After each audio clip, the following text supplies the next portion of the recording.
భీమదేవరపల్లి మండలంలో పలు అభివృద్ధి పనులను పీహెచ్డీ రోడ్డు నుండి భీమదేవరపల్లి 5 కోట్ల నిధులతో రోడ్డు వెడల్పు చేయడానికి మండలంలోని 6 పనులను ఓపెన్ జిమ్లను 30 లక్షల నిధులతో శంకుస్థాపన చేసిన మంత్రి పొన్నం ప్రభాకర్ కళ్యాణ లక్ష్మి చెక్కులను పంపిణీ చేశారు. మంత్రి పొన్నం ప్రభాకర్ మాట్లాడుతూ తాగునీటికి సంబంధించిన సమస్యలు, పాఠశాలలో కిచెన్ షెడ్లు, టాయిలెట్స్ నిర్మాణాలకు శంకుస్థాపన చేస్తున్నామని అన్నారు.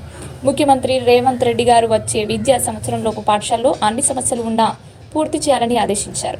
రైతులకు నీళ్ల ఇబ్బందులున్నాయి, వాటి సమస్యలు పరిష్కరిస్తా. మండలంలో గౌరవెల్లి నుండి నీళ్లు రావాలి, గౌరవెల్లికి కాల్వలు లేవు, గౌరవెల్లి కాల్వలు ఇటు కూడా తీసుకొస్తాం. ప్రభుత్వం గౌరవెల్లి ప్రాజెక్టుకి ప్రాధాన్యత కల్పించింది, మీకు గౌరవెల్లి ద్వారా నీళ్లు ఇవ్వడమే నా లక్ష్యమని అన్నారు. ఈ కార్యక్రమంలో పాల్గొన్న హన్మకొండ జిల్లా కలెక్టర్ సిక్తా పట్నాయక్, ఎంపీటీసీలు, జెడ్పీటీసీలు, ఇతర శాఖల ఉన్నతాధికారులు.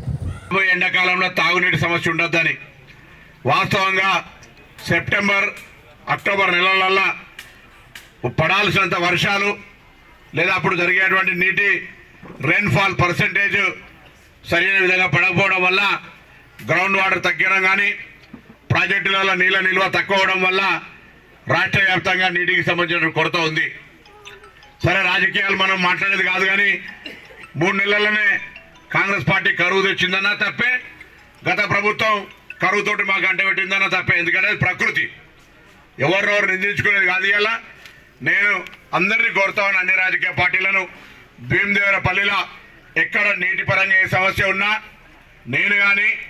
నేను మంత్రిగా ఎక్కడైనా బాధ్యతలలో ఉంటే గౌరవ జిల్లా కలెక్టర్ గారు నేను చెప్పిన రిక్వెస్ట్ చేసిన, మీరు జిల్లా కలెక్టర్ గారు హన్మకొండకి అయినప్పటికీ కూడా నేను ఈ జిల్లాకు సంబంధించి హన్మకొండ జిల్లాకు సంబంధించి కూడా సురేఖ గారు వరంగల్కి సంబంధించి అక్కడి నుంచి రిప్రజెంటేషన్, హన్మకొండకు వచ్చే 2 మండలాలకు సంబంధించి నేను మంత్రిగా ఉన్నా కాబట్టి 2 మండలాలకు మీరు ఎమ్మెల్యేగా కూడా యాక్ట్ చేయాలని చెప్పిన. ఎమ్మెల్యేగా కూడా ఈ 2 మండలాల సమస్యలు ఏమున్నా జిల్లా కలెక్టర్ గారు కూడా నాతో పాటుగా పరిష్కారం చేస్తారని ఇతర అధికారులను కూడా నేను కోరుతా ఉన్నా. నేను అదేవిధంగా వారిని కోరుతున్నా, ఇలా ఫౌండేషన్ వేసుకున్న కార్యక్రమాలన్నీ కూడా త్వరితగతిన ఎగ్జిక్యూషన్ అయ్యి కింది క్షేత్రస్థాయిలో పనులు తొందరగా పూర్తయ్యే విధంగా చూసినట్టయితేనే ఈ ఎండాకాలం పనికొస్తాయి. కాబట్టి ఆ పనులు చేయాలని కోరుతూ, నిన్ననే గౌరవ ముఖ్యమంత్రి గారు రాబోయే విద్యా సంవత్సరానికి మొత్తం పాఠశాలలన్నింటినీ కూడా ఏ సమస్య ఉన్నా, అది టాయిలెట్ కావచ్చు, కిచెన్ కావచ్చు, కలరింగ్ కావచ్చు, అడిషనల్ రూమ్స్ కావచ్చు, ఇతరత్ర అన్ని రకాల సమస్యలు పరిష్కరించాలని నిర్ణయం చేశారు.